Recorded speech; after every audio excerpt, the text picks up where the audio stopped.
اور اللہ نے بنی اسرائیل سے اقرار لیا تھا اور ان میں ہم نے 12 سردار مقرر کیے تھے،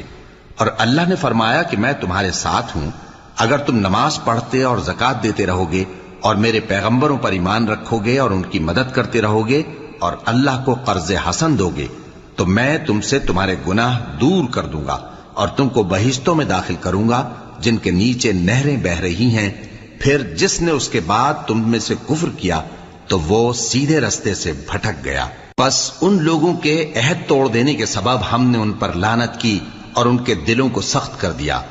یہ لوگ کلمات کتاب کو اپنے مقامات سے بدل دیتے ہیں اور جن باتوں کی ان کو نصیحت کی گئی تھی ان کا بھی ایک حصہ فراموش کر بیٹھے، اور تھوڑے آدمیوں کے سوا ہمیشہ تم ان کی ایک نہ ایک خیانت کی خبر پاتے رہتے ہو، سو انہیں معاف رکھو اور ان سے درگزر کرو۔ اللہ احسان کرنے والوں کو دوست رکھتا ہے۔